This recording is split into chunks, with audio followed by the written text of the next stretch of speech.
Alright, good morning guys. Today is Tuesday sa oras na 7:04 at tayo ay magsusundo ng expat or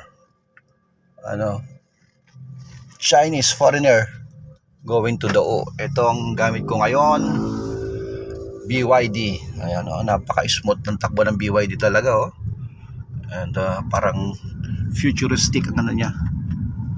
Ang setup niya, see? Wala kang maririnig kundi lang ng aircon. Yan. Ganda ng panel niya. Alright, ariko. Malakas lang ang preno. Sobrang lakas ng preno niya. Ayan, ito yung interior niya sa loob. See? Yan. Alright. Tingnan kung paano kabilis ang niya,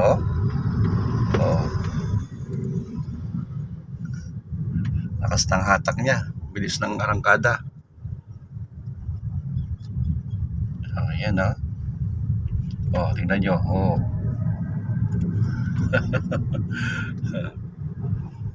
Galing talagang gawa ng BYD. Kahit na China made siya, pero ang ganda.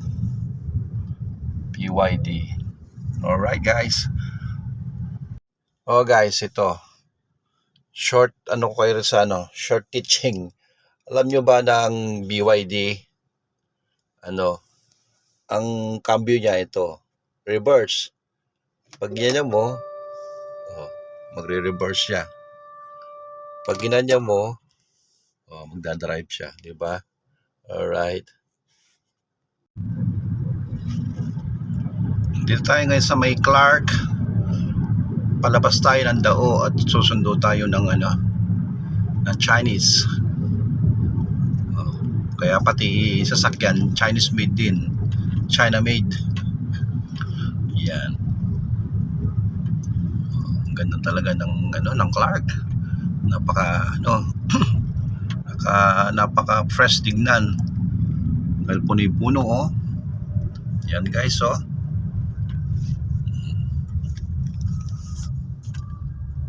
Ganda naman ng Clark. Very clean. Ayan.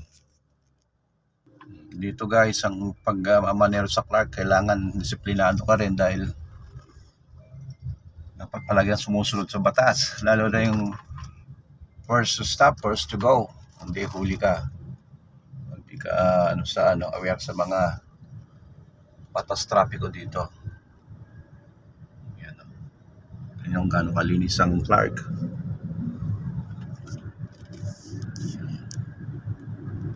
I-short tour ko lang kayo dito sa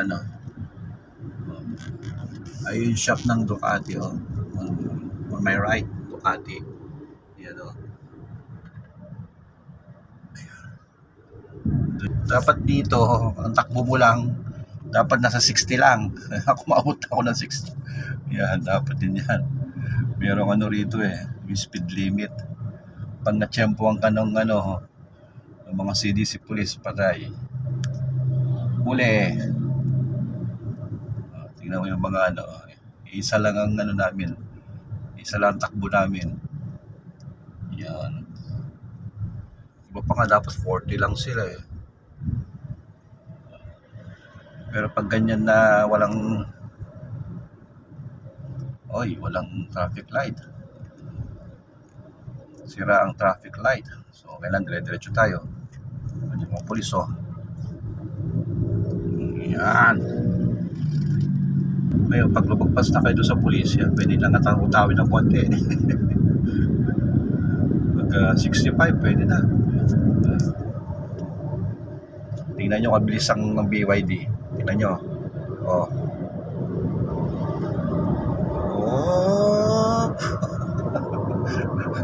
Gagano'n, nag-notary. No. Naiwanan yung mga sa likod ko. Wala ka maririnig na na ingay. Bigla na lang sa sumisibat. Dito ngayon sa may underpass. Ito yung sa SCTEX Subic. Sa ilalim na tayo ngayon. Lalabas tayo sa main gate, Clark main gate. Going to the O.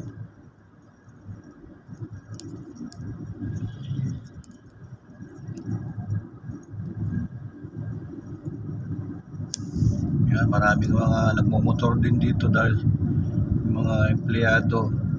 Mas accessible kasi at ano rito pag nakamotor. Yan. Anytime, pasok, labas ka. Pero pag mag-jeep ka, commute ka, maghihintay ka muna ng matagal. Kaya dapat maaga ka kung may pasok ng umaga. Yan. Uy! Mabunang-bun na naman. Ang oras 7:12 na. Kaya dapat 7:30 doon na ako sa Dao. Or before 7:30 kasi 7:30 ang pick up doon sa noon Chinese.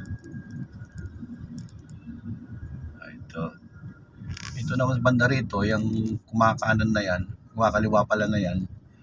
Galing ng yan. Galing ng galing ng South Clark. Yan. Dapat dito aware ka kung saan ang mo, linya mo.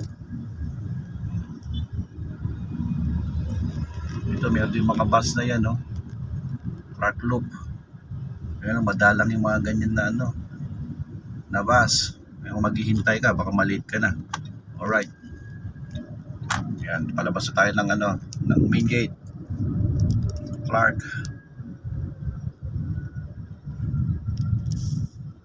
Ito naman yung Clark City Front Mall na ewan ko bakit hindi masyadong mabili. I mean, wala masyadong nagtitinda. Laki-laki pa man din, diba? Although may mga nagtitinda rin sa ilalim, sa baba yan, kaya lang madalang lang, mangilan-ilan lang.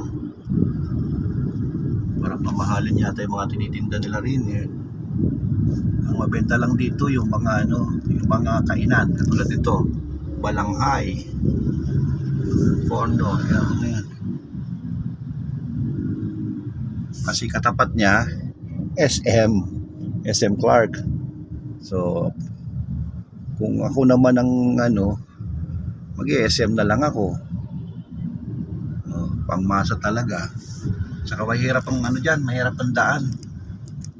Kailangan mo meron kang sariling service bago makapasok diyan.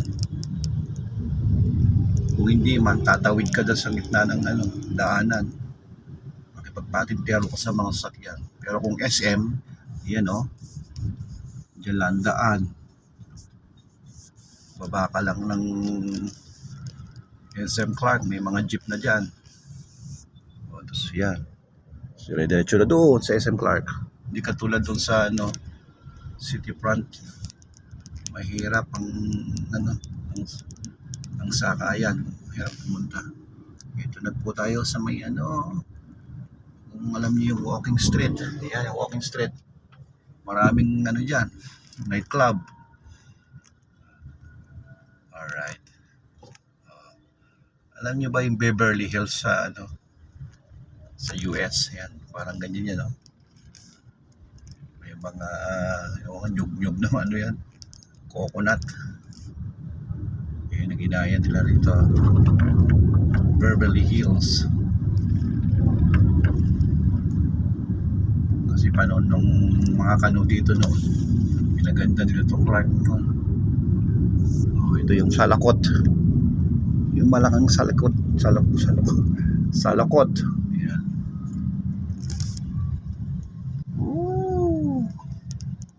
Noong naman 2022 2016 yata yung Olympic. Ito dito ginanap, kaya meron yang kalakas ng preno talaga ng BYD. Lakas talaga ng preno ng BYD. Ayan, kung nakikita niyo yun. Kaya yan. Ayan, dito ginanap yung noon, Olympic. Kaya dyan sila, meron silang ano, memorably, ano, meron silang parang landmark. Ito, ang ano rito, hirap dito. Sanga-sanga yung mga sasakyan. Pagdating sa may circle, dapat aware ka. Hindi babanggain ka dyan. Yung tulad dito, dito sa bandang kanan, pupunta ng Angeles yan. City proper. Dito naman, going to the Mabalacat. Yan, Tarlac. The Terminal. There you go. Ito, yung ano, side ng Olympico. Yan. Yan. Balakat. Dito ang madalas na traffic. Hanggang doon. So may ano na, terminal. Ayan, yung building na yan.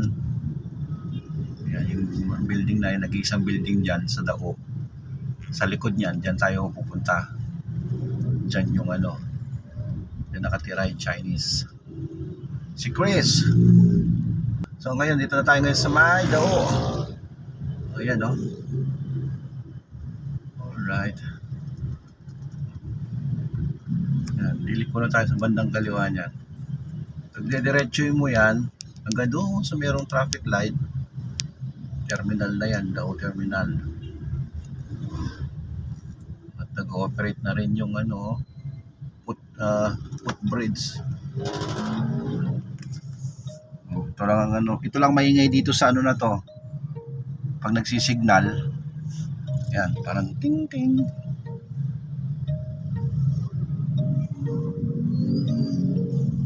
Yan.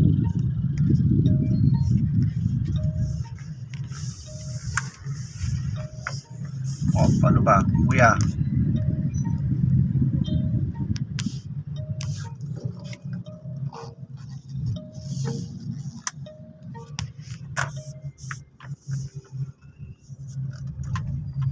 Yo. Samsonville.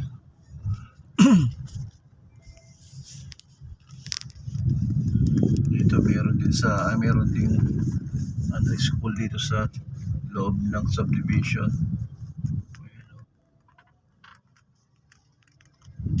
Oh. Wah. Bakit sarado? Maniobra lang tayo, guys. Alright. Hanggang dito na lang. At ako'y magsusundo muna. And thank you for tuning in. Thank you for watching. So long.